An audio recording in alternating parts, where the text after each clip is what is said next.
El 7 de mayo de 1919 no fue un día cualquiera en la pequeña localidad bonaerense de Los Toldos. Ese día nacía María Eva Ibarguren, Cholita, como la llamarían sus hermanas. Era una hija natural, como decían las señoras y los señores, tan ajenos a la naturaleza, y fue la única hija de Juan Ibarguren no reconocida por su padre, Juan Duarte. Soportó en varias fiestas patrias la dádiva de las señoras de la beneficencia, que le acariciaban la cabeza con cierta prevención, mientras le donaban un guardapolvo usado o el vestido pasado de moda que alguna de sus hijas había desechado. A comienzos de 1930, Juana, su madre, decidió mudarse con sus 5 hijos, Elisa, Blanca, Herminda, Juan y la pequeña Evita, a Junín en busca de una vida mejor.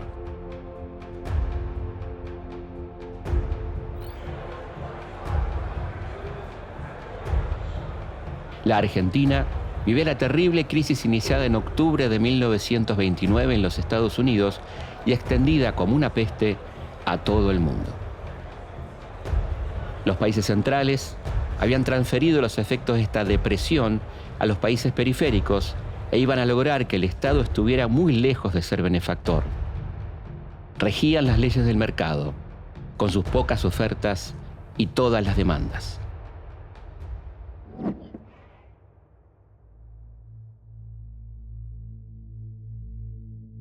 A pesar de que Junín ya era una ciudad importante de la provincia de Buenos Aires, con 2 líneas de trenes y un inmenso taller ferroviario que daba trabajo a miles de obreros, la vida de Evita siguió marcada por las privaciones.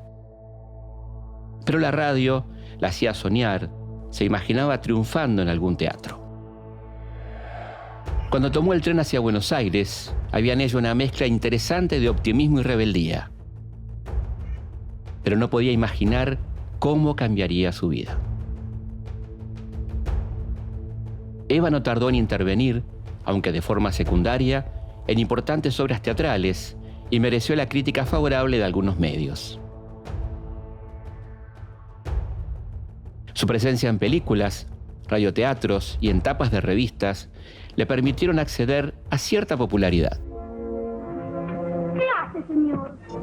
Déjeme, quiero volver a casa. Me olvidé una cosa. Qué lástima, un hombre tan joven y ya quiere matarse.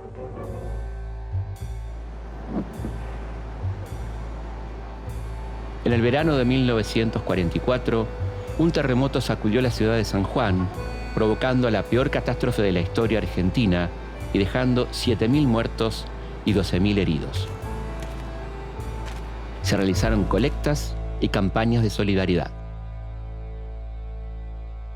En aquellos días, el coronel Perón era secretario de Trabajo y Previsión y no asomaba aún como una figura amenazante en el imaginario de los dueños de la Argentina. Perón y Evita habían cruzado sus miradas en una reunión de artistas solidarios en la Secretaría, pero fueron presentados oficialmente la noche del 22 de enero de 1944 en el Luna Park, donde se realizaba un festival artístico a beneficio de las víctimas del terremoto.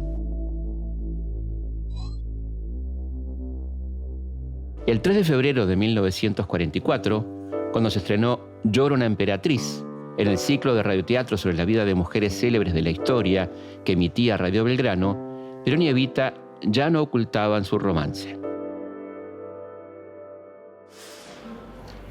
A mediados de aquel año, Perón asumió como vicepresidente de la Nación, conservando sus cargos de ministro de Guerra y secretario de Trabajo y Previsión. La suerte nos ha puesto frente a frente y no me gusta que me compadezcan. Prefiero luchar. ¿Y si pierde? Ya estoy acostumbrada. Lo que puedo asegurarle es que no habrá fuerza capaz de sacarme de aquí. El rodaje de La Pródiga, donde Evita tuvo su primer y único papel protagónico en el cine, comenzó en septiembre de 1945, un momento más que agitado en la vida política del país.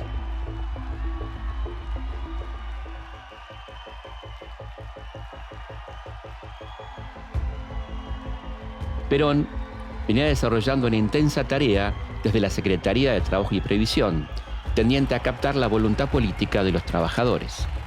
había promovido una moderna legislación social, inspirada en muchos casos en viejos proyectos socialistas, nunca aprobados por las bancadas conservadoras, que incluía al Estatuto del Peón, la extensión de las vacaciones pagas para todos los gremios, el aguinaldo, los tribunales de trabajo y la licencia por maternidad. También promovió la nacionalización del Banco Central, dándole un fuerte impulso al crédito interno en beneficio de los trabajadores y las pequeñas y medianas industrias. Pero esta innovadora política social alarma a los sectores de poder que recurren hasta el embajador norteamericano, Sprill Braden, en su campaña para apartar al popular coronel de todos sus cargos.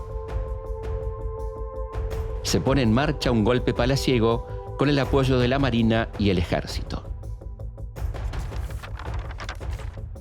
Perón es detenido y trasladado bajo la jurisdicción de la Marina a la isla Martín García.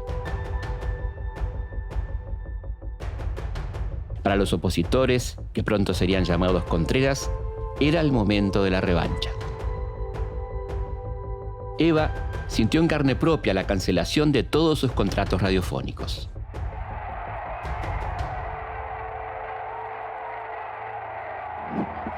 El 17 de octubre de 1945, una multitudinaria manifestación obrera que avanza desde el conurbano sobre el centro de Buenos Aires se concentra en la Plaza de Mayo y logra la libertad de Juan Domingo Perón.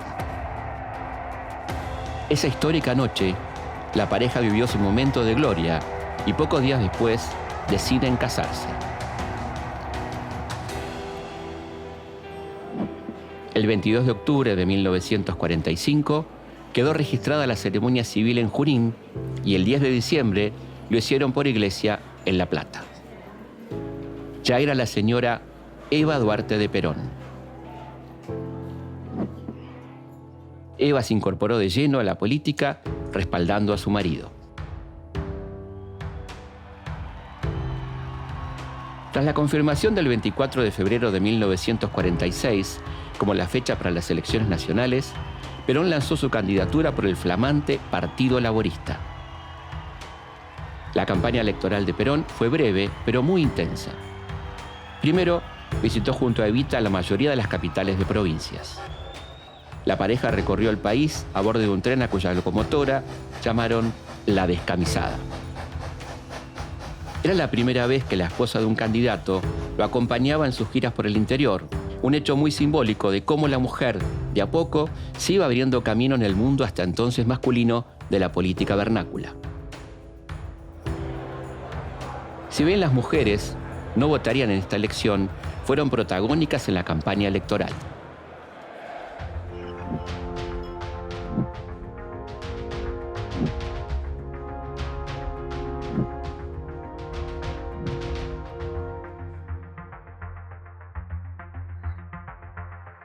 El 27 de febrero de 1946, Eva pronunció su primer discurso político. Aquel día agradeció el apoyo femenino en la campaña y la ratificación de su voluntad de lucha para que las mujeres pudieran finalmente votar. La publicación de los resultados oficiales develó que había votado el 88% del padrón, por entonces enteramente masculino. Perón triunfó contra todos los pronósticos y con todos los medios de comunicación en contra.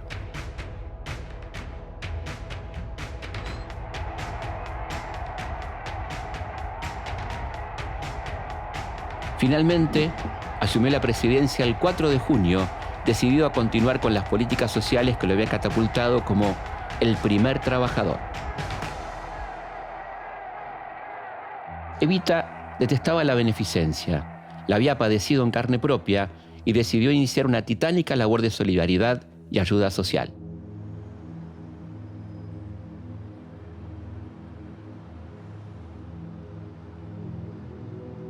Desde el despacho que Perón había ocupado en la Secretaría, Evita comenzó a actuar de receptora de todo tipo de pedidos de ayuda social y de intermediaria en la relación de Perón con los dirigentes gremiales.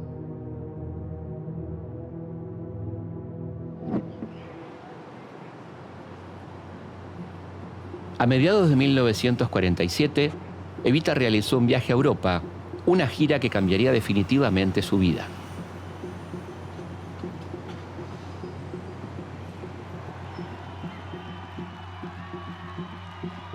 Durante su estadía en España, incomodó al dictador Franco y a su esposa, visitando barrios obreros, pidiendo el indulto para una dirigente comunista y que el Escorial se transformase en un hogar para los niños huérfanos de la guerra civil. Visitó al Papa Pío XII en Roma y se reunió con mujeres feministas. En París, mientras las principales casas de moda competían por vestirla, se reunió con el presidente francés. Evita partió hacia Buenos Aires el sábado 22 de agosto. Después de aquella gira, ya no volvería a ser la misma. Había comenzado su transformación en dirigente política, pero no olvidaba sus privaciones de infancia.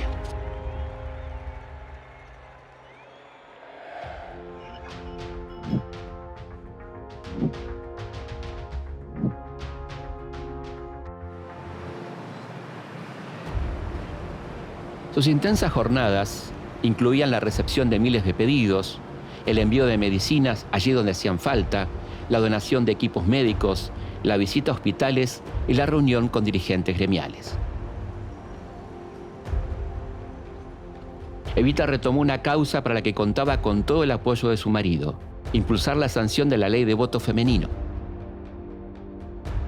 Varios meses antes de su viaje a Europa, Evita había recibido delegaciones de mujeres peronistas que le solicitaron su apoyo para obtener la sanción de los derechos cívicos y políticos de la mujer.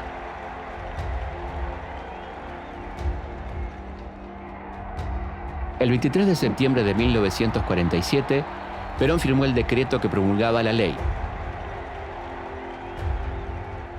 Evita concretaba el viejo anhelo de las sufragistas feministas de principios del siglo XX, como Julieta Lanteri, Gabriela Coni, Alicia Moró, Carolina Musili y Elvira Rawson. Ese día, Evita debutó en el balcón de la Casa Rosada ante la multitud. Recibo en este instante de manos del gobierno de la nación la ley que consagra nuestros derechos cívicos. Aquí está, hermanas mías, resumida en la letra apretada de pocos artículos, una historia larga de luchas, tropiezos y esperanzas. Comenzaba a sonar, estridente y metalizada por los altavoces, aquella voz enérgica que quedaría para siempre en el recuerdo de todos los argentinos, los que la amaban y los que la odiaban. Puedo decirles a ustedes que mientras esté sentado en el sillón de Rivadavia el general Perón, la masa trabajadora, los descamisados de la patria pueden dormir tranquilos porque un patriota vela su sueño.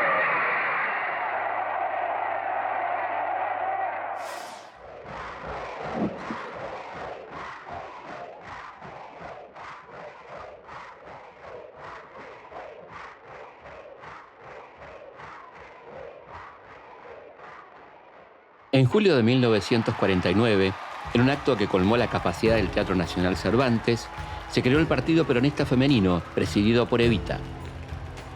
A partir de allí, el movimiento peronista quedó organizado en tres ramas: el Partido Peronista Masculino, el Partido Peronista Femenino y la CGT. A través de sus delegaciones en todo el territorio nacional, la rama femenina funcionó rápidamente como centro de adoctrinamiento y difusión cultural, y por intermedio de sus delegadas y subdelegadas, recabó información de las necesidades y demandas de las mujeres de las distintas regiones argentinas.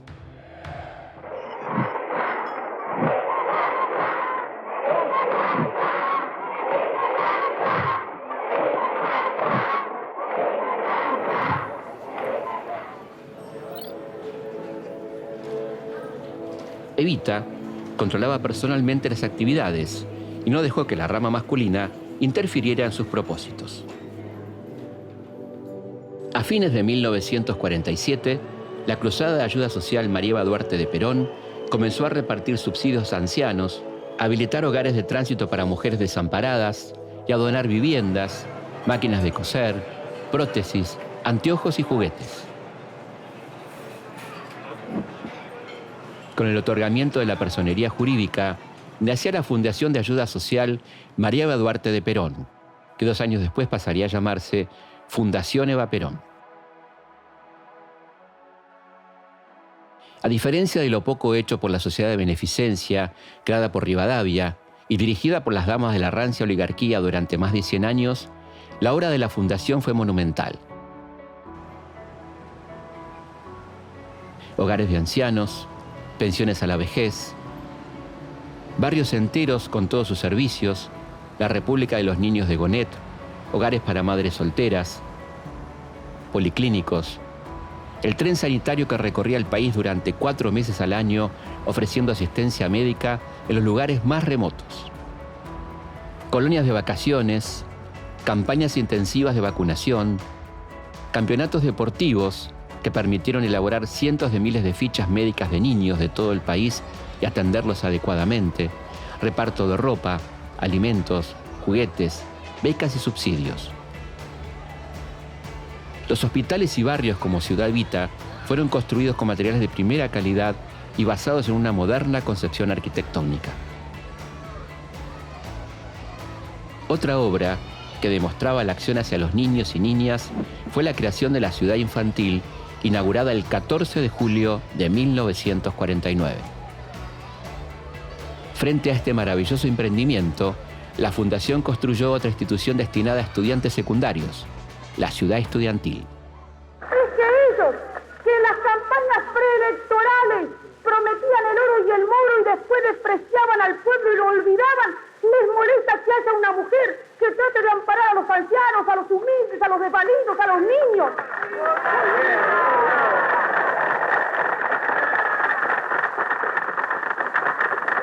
Es que a ellos les molesta todo lo que se haga en bien del pueblo.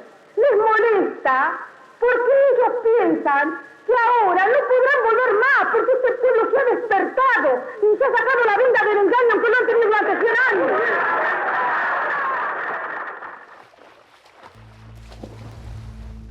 La presencia de Evita ya no era silenciosa, y Perón le pidió que se convirtiera en su delegada e intérprete ante los trabajadores representados en la CGT.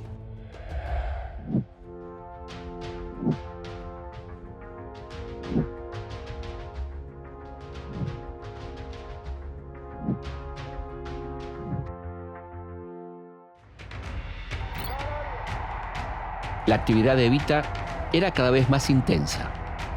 A las interminables jornadas en la Fundación se sumaban su agenda de primera dama, acompañando a Perón a los actos oficiales, encuentros con las compañeras del Partido Peronista Femenino y reuniones diarias con sus muchachos de la CGT y de los diversos gremios.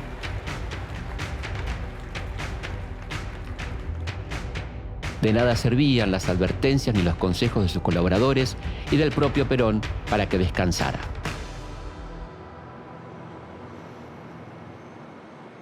El 9 de enero de 1950, el termómetro marcaba 38 grados. Mientras Evita inauguraba el nuevo local del Sindicato de Conductores de Taxis, cerca del puerto, sufrió un desmayo. El diagnóstico para el público fue apendicitis. Para Perón y sus allegados, cáncer de útero. Su salud fue empeorando mientras se negaba a encarar seriamente el tratamiento de la enfermedad. A lo largo del año 1950, aunque los síntomas se iban haciendo más visibles, todos actuaban como si nada pasara. La situación económica argentina se complicaba con 2 malas cosechas, el boicot norteamericano contra nuestro país y el incremento de consumo de bienes básicos que no era acompañado al mismo ritmo por la producción. Para fines de 1950, Perón y su equipo económico ya tenían el borrador de lo que sería el segundo plan quinquenal, mucho más austero que el primero. En 1951 debían realizarse las elecciones presidenciales, además de la renovación de diputados, senadores y varias gobernaciones. La reforma constitucional, concretada 2 años antes, al habilitar la reelección, convirtió al general Perón en el favorito para encabezar la fórmula del oficialismo. Desde febrero, muchos gremios comenzaron a movilizarse para solicitar a la CGT que lanzara la candidatura de Evita a la vicepresidencia de la Nación. A este pedido se sumaron el Partido Peronista Femenino y centenares de agrupaciones políticas y sindicales de todo el país. Comenzó una campaña no oficial para impulsar la fórmula Perón Eva Perón, fuertemente impugnada por las Fuerzas Armadas, sectores de la Iglesia y los grupos económicos más poderosos.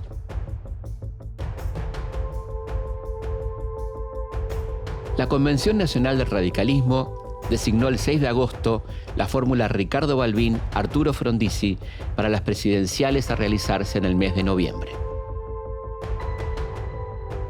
Finalmente, la CGT decidió que el 22 de agosto de 1951 sería el gran día para la proclamación de la fórmula peronista frente al Ministerio de Obras Públicas.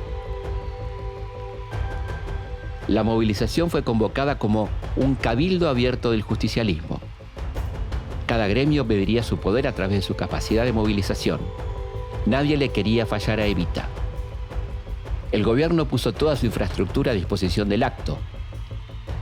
Los organizadores calcularon una concurrencia de 2 millones de personas, pero la policía y las agencias internacionales coincidieron en bajar la cifra a 250.000 presentes.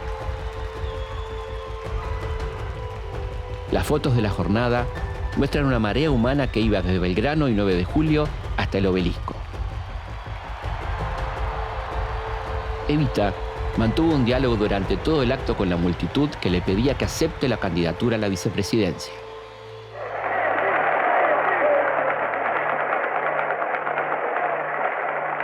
Compañeros, ¿ustedes creen que si el puesto de vicepresidenta fuera una carga y que fuera una solución, no hubiera ya contestado que sí? Es que estando el general Perón en el gobierno, el puesto de vicepresidenta no es más que un honor, y yo aspiro nada más que al honor del cariño y conocimiento de mi patria.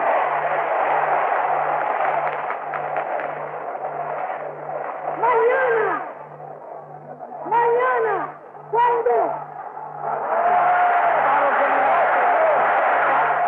Compañeros, por el cariño que me turmen, yo les pido por favor, no me hagan hacer lo que no quiero hacer.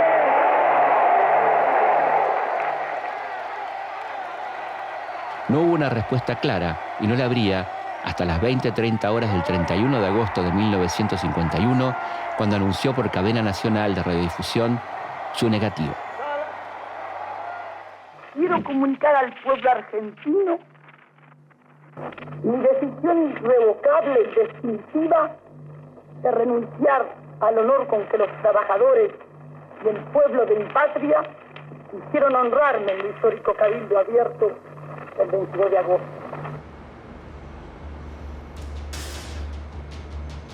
En las primeras horas del 28 de septiembre de 1951, un movimiento militar con apoyo civil, encabezado por el general Benjamín Menéndez, intentaba derrocar al presidente Juan Domingo Perón ante la inminencia de un amplio triunfo electoral peronista. El golpe tuvo su tímido epicentro en Campo de Mayo, donde los revolucionarios solo alcanzaron a poner en marcha 2 o 3 tanques. A las 3 de la tarde, todo había terminado.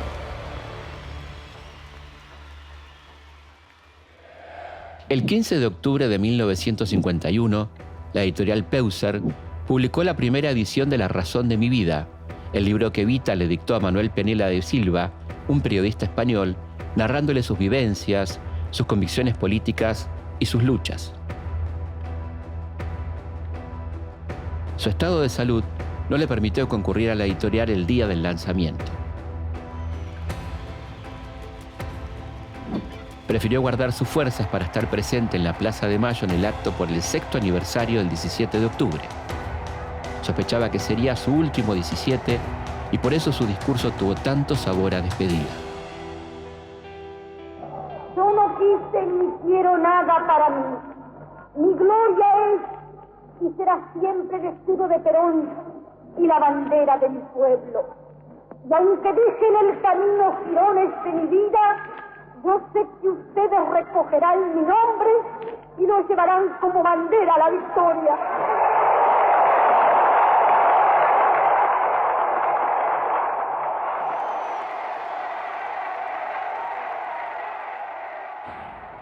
Según el plan elaborado por los doctores Albertelli y Dionisi, Evita debía ser operada dentro de los 40 días del inicio del tratamiento por el doctor George Pack.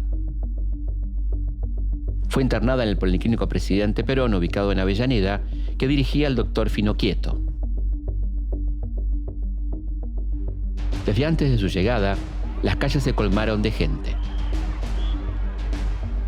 Eran mujeres, hombres y niños que portaban carteles que decían «Dios te salve, Evita», e improvisaban cadenas de oraciones que durarían varias semanas. La conclusión sobre el estado de su enfermedad fue terminante. Los tejidos adyacentes a los ganglios determinaban la existencia de una metástasis avanzada. Evita estaba convaleciente, pero no dejaba de pensar que las elecciones del domingo 11 de noviembre la iban a encontrar en su lecho del policlínico.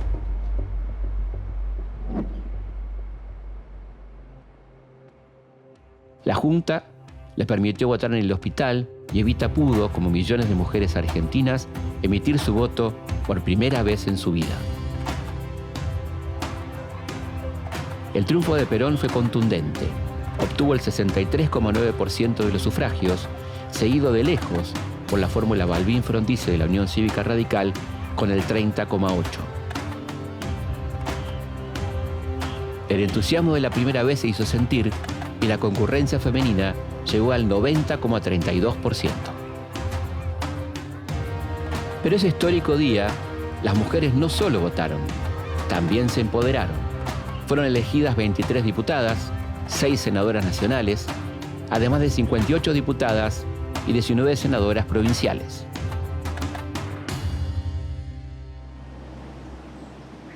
El 14 de noviembre, Evita dejó el Policlínico Presidente Perón y regresó a su domicilio. 2 días después, la CGT organizó una enorme manifestación popular para festejar el resultado de las elecciones. Culminó con una procesión de antorchas que marchó a la residencia presidencial ubicada en Austria Libertador para acompañar a Evita y expresarle su afecto incondicional.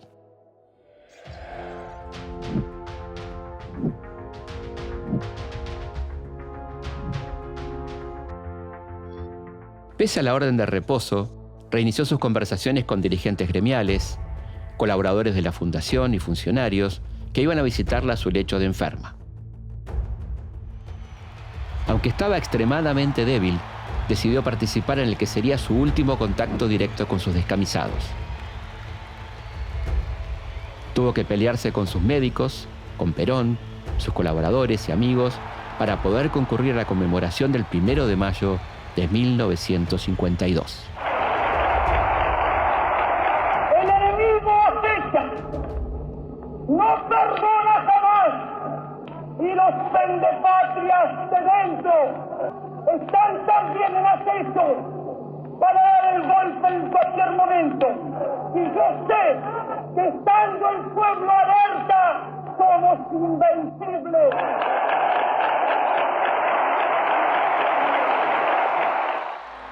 El acto fue enteramente dedicado a Evita. La Plaza de Mayo estaba colmada como en los mejores días y la concurrencia era absolutamente consciente de que podría ser la última vez que viera y escuchara a su abanderada.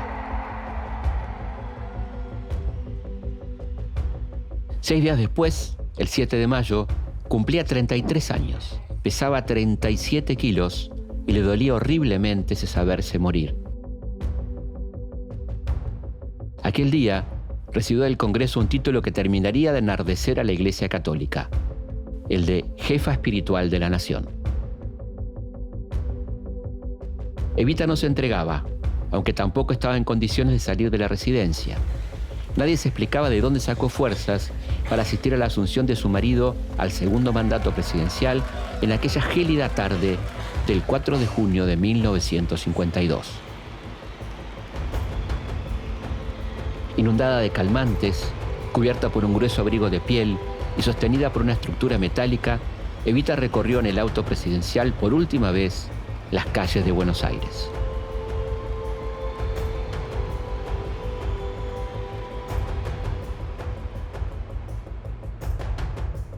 En el país, dividido entre peronistas y contreras, la idea de que el fin de Evita estaba cercano, iba ganando terreno, aunque no se publicaran noticias inquietantes sobre su salud.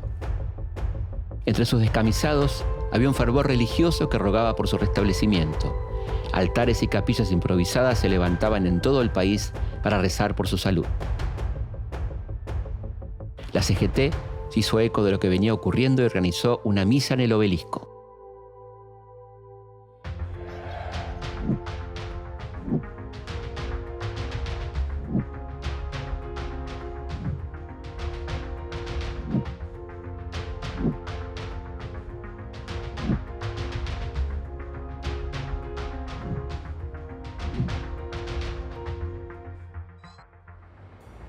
Finalmente, el sábado 26 de julio de 1952, a las 20:25, moría Eva Duarte de Perón.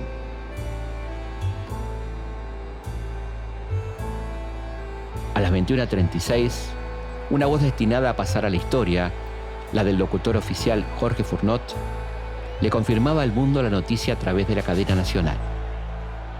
Cumple la Subsecretaría de Informaciones de la Presidencia de la Nación el penosísimo deber de informar al pueblo de la República que a las 20:25 horas ha fallecido la señora Eva Perón, jefa espiritual de la Nación. A las 10 de la noche, convocado por Perón, el doctor Pedro Ara acordó con el presidente el embalsamamiento del cuerpo de Evita.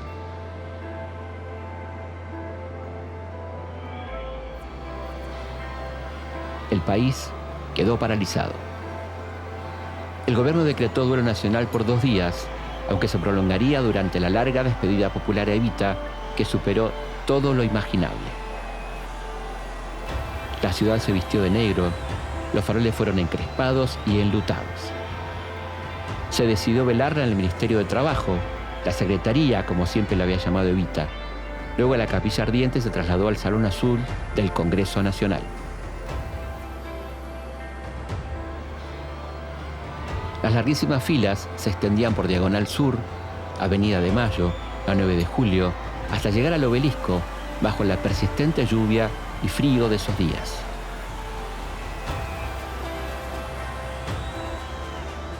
Para entonces, los homenajes se habían extendido por todo el país. En barrios, ciudades y pueblos sus grasitas levantaban altares callejeros, una mesa, velas, flores con su retrato, ante el cual se reunían a rezar y a expresar su dolor. El velatorio se había prolongado 11 días más de los previstos inicialmente.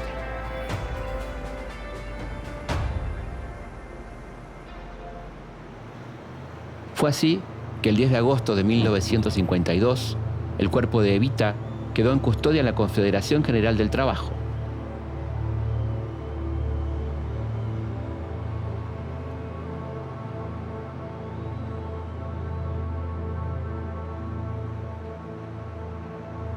En la mañana siguiente, el doctor Pedro Ara llegó para iniciar el embalsamamiento definitivo.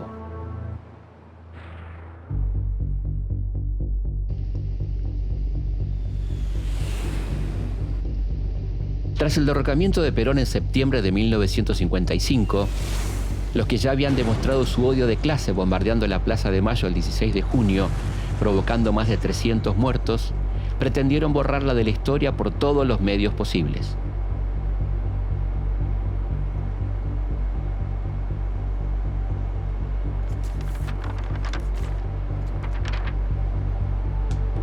Prohibieron su nombre y la exhibición de sus fotografías, y comenzó la revancha contra su obra de justicia social.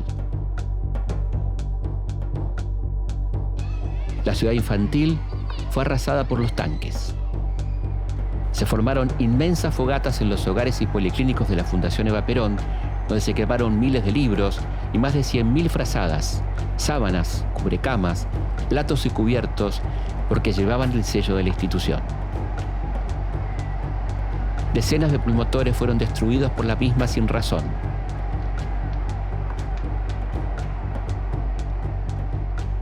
De la Clínica de Recuperación Infantil Termas de Reyes de Jujuy fueron expulsados los pequeños pacientes para convertir el lugar en un hotel casino de lujo. Una de las interventoras, enviadas por la Libertadora a la Fundación, quien mandó destruir los frascos previstos para transfusiones que quedaban en los hospitales por contener sangre peronista, detalló en su informe: la atención de los menores era suntuosa, incluso excesiva, y nada ajustada a las normas de sobriedad republicana que convenía para la formación austera de los niños. Aves y pescados se incluían en los variados menúes diarios, y en cuanto al vestuario, era renovado cada 6 meses. Adela Caprile, una de las interventoras, se sinceraría años más tarde: no se ha podido acusar a Evita de haberse quedado con un peso. Me gustaría poder decir lo mismo de los que colaboraron conmigo en la liquidación del organismo. Miles de automóviles, camiones, camionetas y colectivos pertenecientes a la Fundación pasaron a instituciones militares y a las cocheras privadas de oficiales de las 3 fuerzas. La residencia presidencial de Austria Libertador, el Palacio Unzué, un edificio histórico que lo era aún más desde que Evita había muerto allí, fue demolida para evitar que se convirtiese en un lugar de peregrinación peronista. El último sueño de Eva Perón fue la construcción del hospital de niños mejor equipado y más grande de Sudamérica, que comenzó a construirse en un enorme predio en el barrio de La Paternal, sobre la calle Warnes. Los Libertadores evaluaron que iba a ser un monumento a la obra de Evita y decidieron desistir de la construcción. Prefirieron salvaguardar sus miserias políticas a la atención de la salud infantil. El lugar fue abandonado en avanzado estado de construcción y lentamente fue ocupado por familias que lo bautizaron como el Albergue Warnes.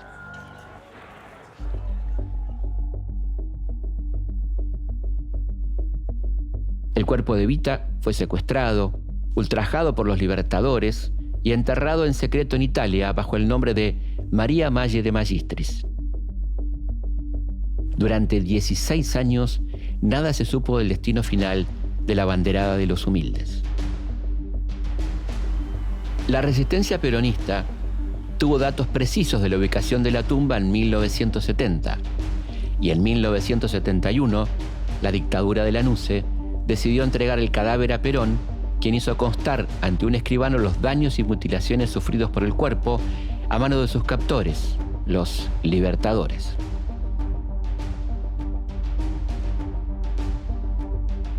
El cuerpo de Evita regresaría al país el 17 de noviembre de 1974. Permanecerá en una cripta en la Quinta de Olivos junto a los restos de su compañero.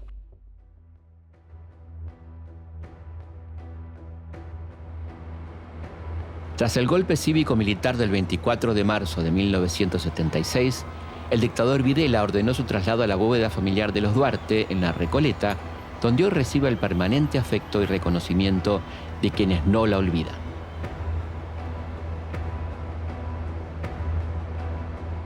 Le preguntaron a un alto jefe de la represión ilegal, muy cercano al dictador Videla, por qué el secuestro y tantas idas y vueltas con un cadáver.